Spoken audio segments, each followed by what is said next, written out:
So today on inCARnation, a brand I've not had anything to do with, I'm really looking forward to driving it. It's the MG, in this case the MG4 Essence. It looks like a pretty cool little car.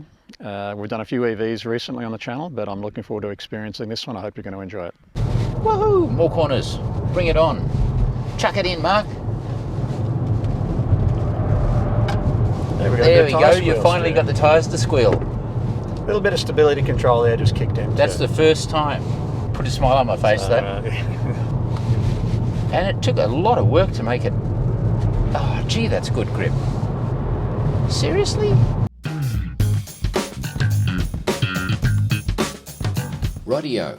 In case you're actually thinking about buying this car, or if your life is so busy that you can't devote a few minutes for the full video of Mark and I having our usual hilarious repartee, I'll give you the executive summary.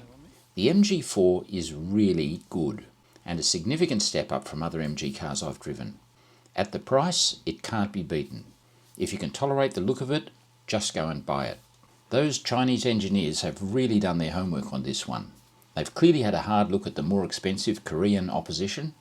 They've learned and they've delivered, not just the user interface, but the chassis engineering as well. Now, as you know, inCARnation is all about performance cars and the dying art of actually driving. And Mark's always having a go at me for bringing him the latest EV. Now, I've had this car a week, and I knew Mark would be impressed, but neither of us expected it to be quite as good as it is, particularly in the ride, the handling, the balance, and overall dynamics. It's not all roses, though, and we'll tell you what we don't like as well. Okay, there's your executive summary. You can either rack off now, or you can stick around and be infotained. Well, good morning, viewer. I'm back with, ta-da, Mark's back again. There you go. Yep. Are you glad to be back? You told me we were going to be in an orange sports car, Stu. I did. And you brought me an orange EV. I'm sorry, I know it's been a preponderance of EVs lately. It has been, yeah. Why do we do an M3 Club Sport next week? Well, we've got an M3 Club Sport coming, and in the next little while we'll have the latest M3 CS coming as well. So, okay, all right. Yeah, some cool cars. So you get your petrol dose back again. I'm very excited to be in the MG4 today. This is the MG4 Essence. Let me talk about the model range. They've got 3 or 4 models. There's the Excite, the Essence and the Long Range, and soon the X-Power, which is the all-wheel drive monster. That should be quite interesting, shouldn't it? I would have actually liked to have the basic, the really cheapest one today as a benchmark, because you get almost everything in that car. 51 kilowatt hour battery. This one's got a 64 kilowatt hour battery. Suffice to say, we're in a sort of middle spec car, and I really like it. We've recently done the Kia Niro and the Ioniq cars. The first thing I'll ask you, seating position, what do you reckon? Well, for me, they've got that just right, haven't they? I like to have the seat as low as it will go, and this is really low. The steering wheel is in a great position, tons of headroom. Yeah, the ergonomics for me are fantastic. I'm a little bit lazy as I'm getting older. I like to have an elbow on the armrest and one elbow there, and I've still got my hands at 9 and 3, and for me that's perfect, actually. Just the steering wheel feels great. I like a little bit of flat bottom and flat top on it. You know, BMW M style steering wheel. Yep. Now, I've brought you a car with only 48% battery in it. Sorry about that. So well, there's your EV problem right there, Stu. What did you do last night? It's not a problem. You didn't set it right. I set it to a maximum limit of 80%. There you go. There's your problem. Yeah, and then I forgot, and I plugged it in overnight. Because that's the way it is with electric cars. Imagine if you had a petrol car, and every morning you came out to get in it, and it was 80% full. When would you ever go to a servo? You never would you? Unless you're going on a long trip somewhere. Well, it's sort of like we're doing today. Now we've got to go to a servo, haven't we? All right, good point. Okay, you got me. Yeah. A little bit of planning is all it takes. Now, the reason I set it to 80% is there are 2 different battery chemistries. The cheapest car in the range has the latest lithium iron phosphate battery, which you can charge to 100%, and it can stand. It doesn't have quite the energy density of this one, but it's happy to go to 100%, down really low and up. This is an old-fashioned chemistry, and so it likes to go to 80%. So if you went to 100%, what's going to be the downside? It's going to potentially shorten the life of the battery. Okay. Even so, batteries, you're going to need to change the battery after 5 years. Absolute nonsense. Key thing about this car, these start at 38,990 plus on roads. And when you look at your cheapest Tesla is 64 grand on the road. There's really very little like it. The GWM Aura, which you've never seen, is another cheap car, but to start under 40 grand plus on roads. They've done well there, haven't they? And that's a really price good. point, isn't it? This one though has got a bigger battery, more performance, more options, 360-degree camera, heated steering wheel, heated seats. So it's come right up to 49 grand. But that's still a long way below your entry-level Tesla. Yeah. Or, as you've been spending a bit of time in the Cupra Born lately, haven't you? Yeah, I have. I've done a few events with the Cupra Born, and yeah, impressive. I like that car. It does feel a bit similar to this. It's obviously price-wise, it's a lot further up the scale. It is. Probably better equipped. You'd expect it to be better equipped. I'd be surprised if there's much in that car that isn't in this car. Yeah, possibly. Yeah, we'll find out as we go through the day. And it's a really good car to benchmark against because it's also rear-wheel drive. Performance is very similar, 7 seconds 0 to 100 compared to this, which Cupra describe as blistering performance. Yeah, it's not really blistering, is it? But it's adequate. Yeah. But I do like the configuration of rear drive in an EV.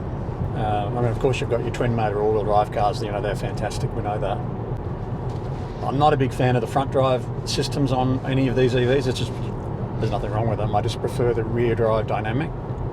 Mind you, you were really enthused about the front wheel drive in the petrol i30N and the i20N. Yeah, I'm not opposed to front wheel drive cars. I've got, a little Renault Megane RS265. I like high performance front wheel drive petrol cars. I just find the front wheel drive EV thing for me is a bit that's just a driver preference. There's nothing wrong with them at all. When you are comparing it to the Cupra Born today, the thing I'd like you to remember is that car on the road, $62,700. Yeah. This car, 14 grand cheaper. You're in sport mode at the moment, so we've stiffened up the steering, the performance, all that's pretty good. We need to preserve our electrons till we get to the servo, don't we, Stu? Yeah, 47%. But we might have 49% by the time we get there because we're heading downhill. It's downhill, we get a bit of regenerative braking going. As you always say with EVs, you can get around a lot of these problems. There's just a lot more planning. Like you can jump in a petrol car and it's got 5 kilometres of fuel in it and you just go to the nearest servo, which is on the corner, and happy days. It's only a 10-minute drive to a brand new charger that we haven't been to before. Then turn left onto New Street. Mind you, notice I'm using my phone for nav because I know and like it, and I haven't been able to get Android Auto to work with my phone. Yeah, right. Old phone, whatever. Yeah. So I can't show you the mirroring of the phone functions on the screen. And I think if you're talking EVs, charging is a good place to start because people get so head up about it. Oh, what's the range? You go, mate, it's 450 Ks. You don't do that in a fortnight, What's the problem? Plug it in your normal 240 volt power point at home. I did that on Friday, Stu. What are you talking about? Well, you do. You're not a usual user.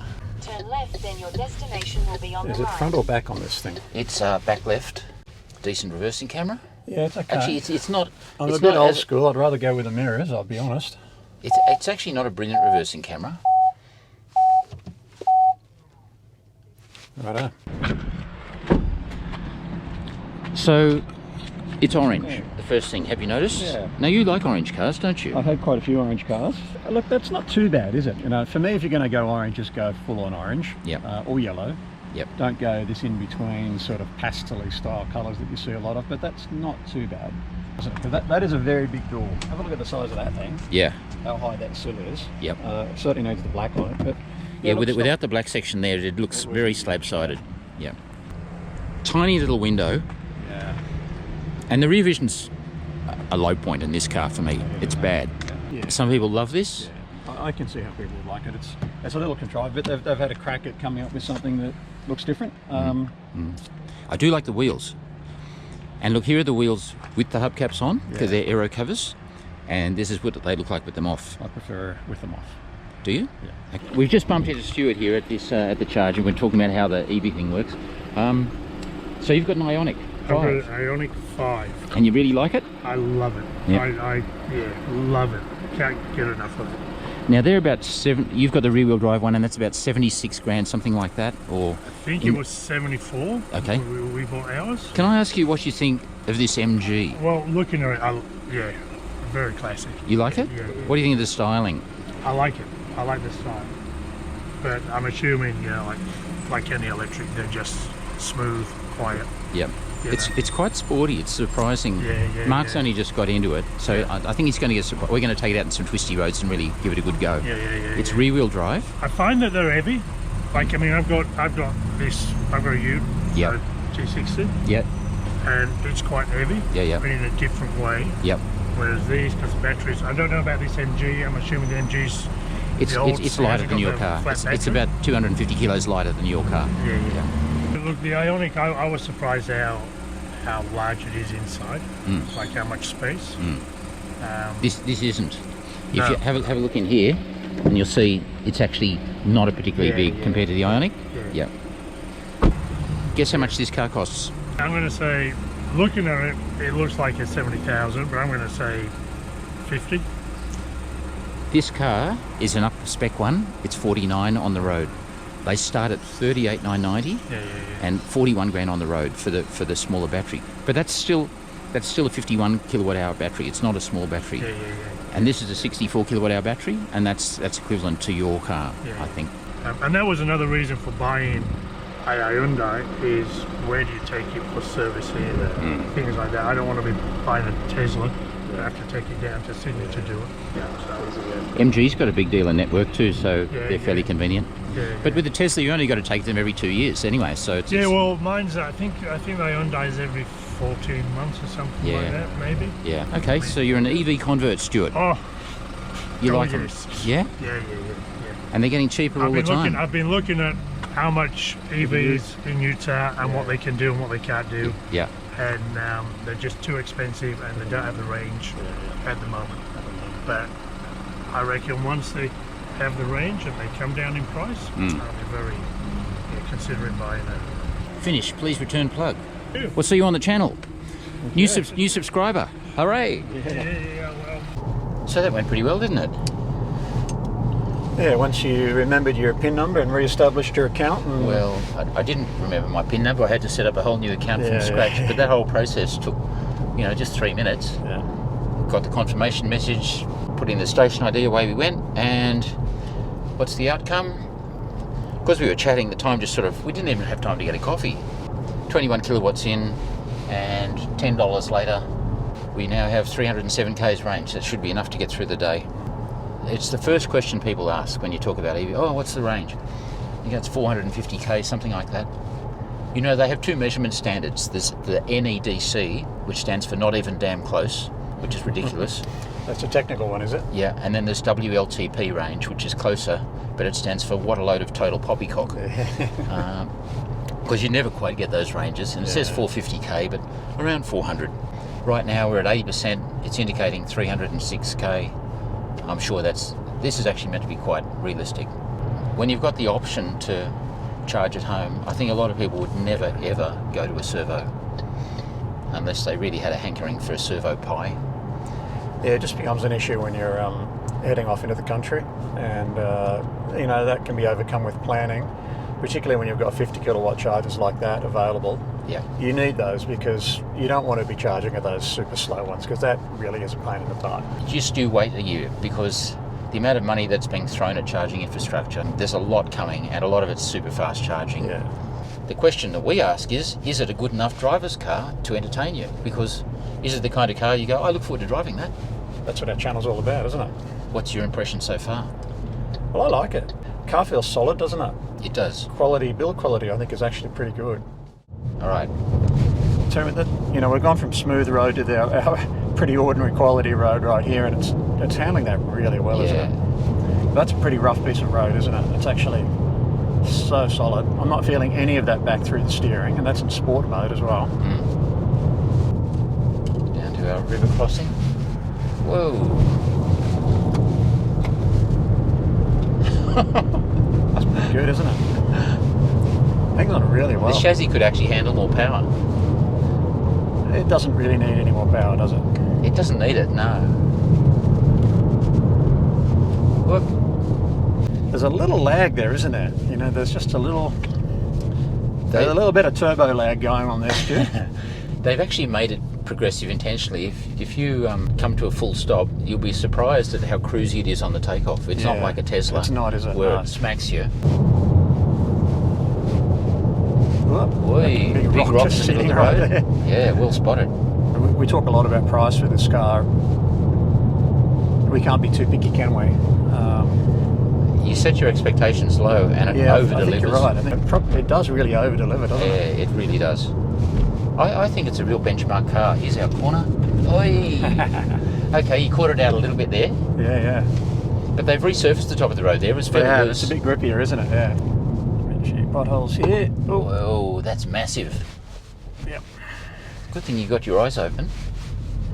I come back to that configuration of this vehicle in terms of being just a rear-wheel drive vehicle. The balance is superb, really, isn't it?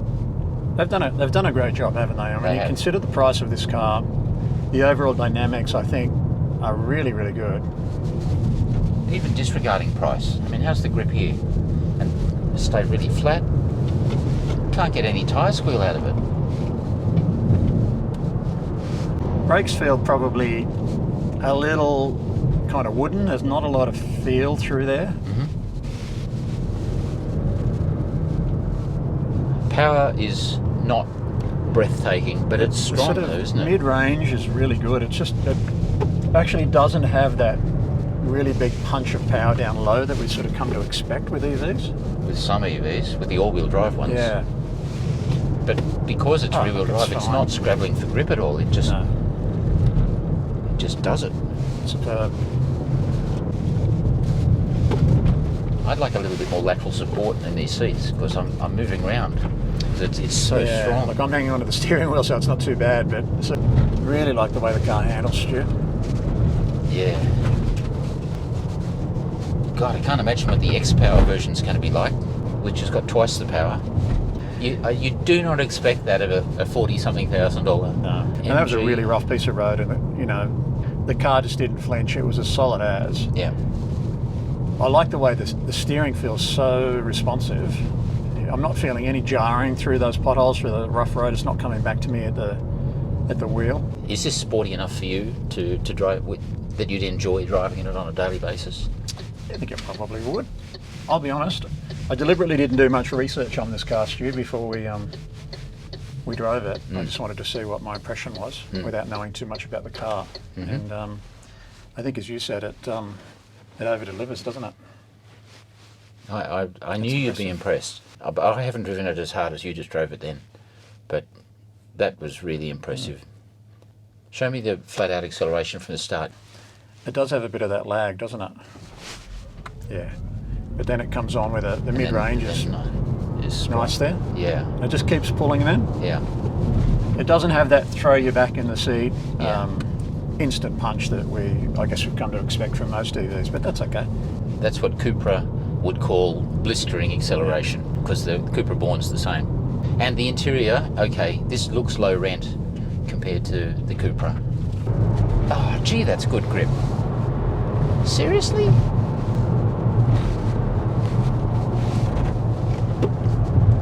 Yeah, that's... Remember how good the Ioniq 6 was the other week? Yeah, We're just about up there, aren't we? It's comparable. really are. Ride quality, that's the best thing about it. Yeah. The balance of ride, bump suppression, and there's no pitch and there's no roll. The damping is great. Yeah. The 18-inch wheels and tyres are a smart decision. Yeah. You don't need 19s and 20s. Love your work, Mark.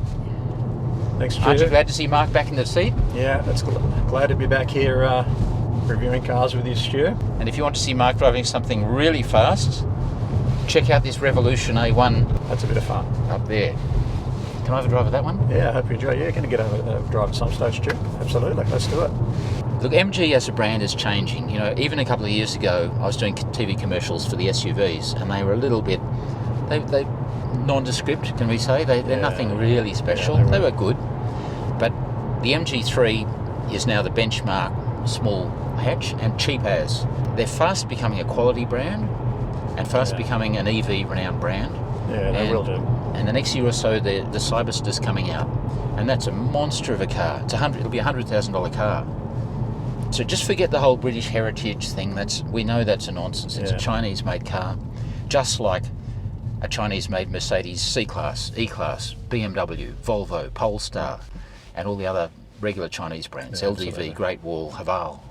Lastly is the car that we will have in December, is the X-Power version of this, which looks exactly the same as this, but it's all-wheel drive, 300 kilowatts, 600 newton meters, 0 to 100 sub 4 seconds.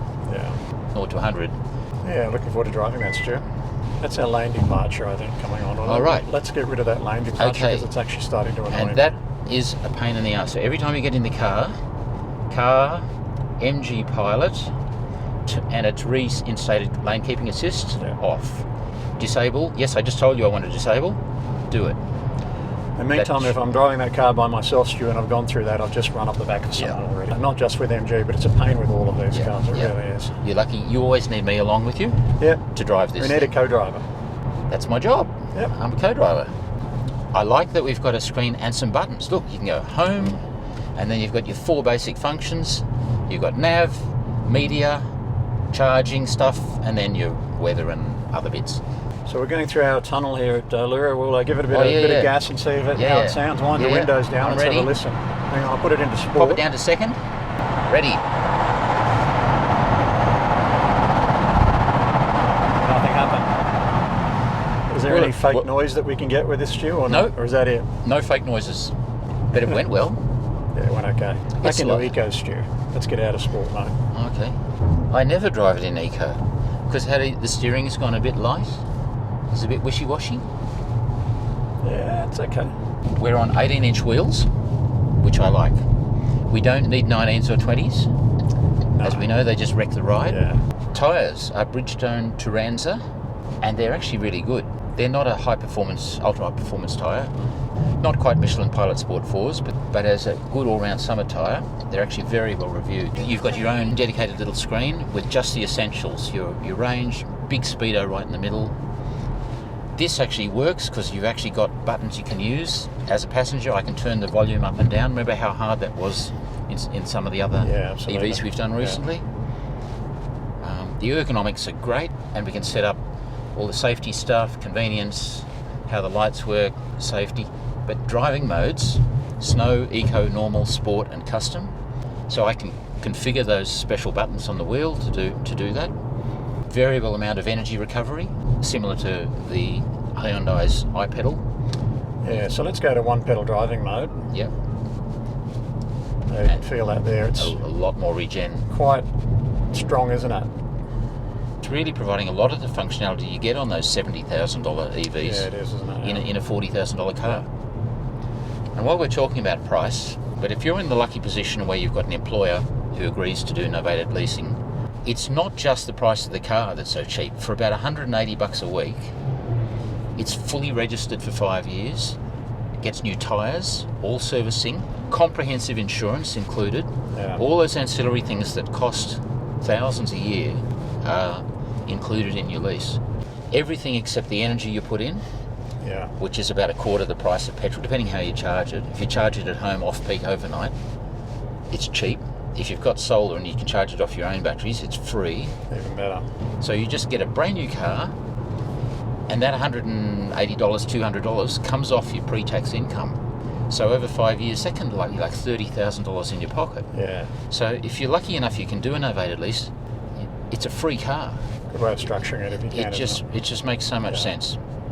And that's not just an EV thing, it's lots of course. cars, but with an EV there are added incentives as well, because for the rest of this year there's a $3,000 rebate, there's no stamp duty. You don't even get a stamp. No. If there's one tax that we hate paying, it's stamp duty when you buy a car, isn't Yeah. it, Stu? We have reached the stage where an electric vehicle is as cheap as the equivalent petrol car when you look at the running costs over a 5-year period, particularly if you can lease it. Stereo's pretty good. Brazilian! And I like the fact that the passenger can actually change the volume. I've programmed the left-hand star button on the wheel to be the reversing camera, because the rear vision, it's so bad I've taken out the rear centre headrest. I think you'd have to 'Cause you drive just- with that out, wouldn't you? Because it is. Yeah. I mean, with that out, it's not too bad actually. It's okay. But, It's still a tiny little slot. yeah. But it's not a small, it's quite a long wheelbase. It's 2705 for the wheelbase, which is the same as a Tucson. It's actually quite light. 1674 kilos. You're meant to be impressed with that. It's not 1800 or 2 tonnes. I'm hanging on for dear life here. Hello, Tesla. Oh, she gave us a dirty look. Don't be like that. Yeah, they're all pretty miserable, aren't they, Tesla? No, they're owners? not. I won't tolerate any more Tesla bashing. But there's a reason there are so many Model 3s on the road. They're a good car. And they're $15,000 more expensive at their cheapest than this car. This one, yeah. The other thing that's not great is the voice command. I thought I had a fairly plain speaking voice. Call. Who would you like to call? Mark Williamson. Pardon? Mark Williamson. No, didn't do it. Try again. Hi, how can I help? Call Stuart Greaves. Calling Fred on mobile number. Now, Fred Wong is a real estate agent I haven't had any dealings with for Shit, don't many call years. him. Don't call him. It's calling in now. Hang up. Where's my phone? Hang up. So there we go. So, sorry, Fred, don't call me back. Really basic stuff. If you can go AC up, AC down, works, but no. Now, I also keep my colour-coded orange cloth handy. All this piano black everywhere. Yeah, that needs to be done constantly, Stu. Makeup, please. Yep. Which one? You're going to need to keep this handy, people. But don't put your phone there either, because of the amazing acceleration, Just go around the corner, it'll isn't it? fly off. Luckily, we've got plenty of nice pockets to put stuff here. And charge ports, USB things, USB-C, USB-A. They've certainly made a giant leap forward with this vehicle. Yeah. This is actually a car you would drive for fun. Handling of this car, fantastic. Not heavy at all for a car with a 64 kilowatt hour battery. It's a great car. I could live with this. You know, I like the Nero. I like the Kona. I like the Ioniqs, the 5s, the 6s, the rear-wheel drive, the all-wheel drive. But I prefer this car, because of its price, to any of those. I have to say, the jagged lines combined with the bright colour don't really work for me. I'm not a black car person, but this is one car where I could have a black or preferably a nice silver. Just something to just de-emphasise the jagged nature of those lines. In 1 kilometre, keep left at the exit to M7 towards Richmond. Thank you. And how's our economy? Look, we've driven 56 k's from Mark's place and our range has dropped 1 kilometre because it was largely downhill. We're getting 7.6 kilowatt hours per 100 k over the last 55 kilometres. Incredible. And the point of that is not so much about, you know, the cost of the electricity to fill it, which is minimal compared to the petrol equivalent, but it's about the range. Just by driving sensibly, I'm getting huge range. So maybe that WLTP rating of 435 kilometres is achievable. So next month, bring on the MG4 X-Power, twice the horsepower of this car, all-wheel drive. This chassis, I think, is up to the job. The way it went today, with this long wheelbase, wheel at each corner kind of configuration. Let's see what Mark thinks of that one. Look, I know it's been a really long review, so thanks for sticking it out. But the MG4 deserves it. You've heard us gushing for about half an hour, so it's time I told you about the things I don't like. The seats could be sportier. They need a bit more lateral support. The lane keeping assist function is annoyingly fidgety, and you have to turn it off every time you get in the car. That's annoying. Now, because of the high waistline that's all the fashion these days, the rearward vision and the rear three-quarter vision is poor. That arrowhead styling and the clunky roof spoiler just don't do it for me, particularly in this attention-seeking mango colour. But hey, people everywhere seem to love it, so what the hell would I know? Now, for some reason, they've made it so that it doesn't launch hard off the line in any drive mode. It just eases into it and then takes off. So that's a bit of a shame. The hilarious voice command system worked for simple instructions, but was pretty useless to me for important things like the phone book and navigation. Do I really speak that badly? And I couldn't get Android Auto to work at all, but that's probably just my old phone. Other than that, as I said in the intro, it is a fantastic car for the money. MG have studied the Korean and American competitors, you know who I'm talking about, and they've implemented many of their best ideas and features and done a really good job. The square edge screens are a bit low rent, the whole interior is a bit understated, but that doesn't matter. The little screen in front of the driver is cool, displaying just what you need to know, and the other one, although a little bit laggy, still works really well. Decent horsepower combined with relatively light weight gives excellent ride, handling, poise, grip, a tight turning circle, configurable drive modes and one pedal driving or adjustable regen, physical buttons, excellent headlights, sensible wheels. I could live with this car. Even if it was $15,000 more expensive, it would still be a strong competitor.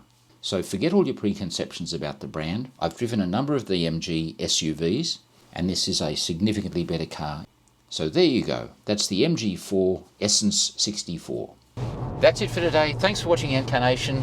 Mark Williamson back behind the wheel, where he belongs. Stu in the passenger seat. See you next time. That's great.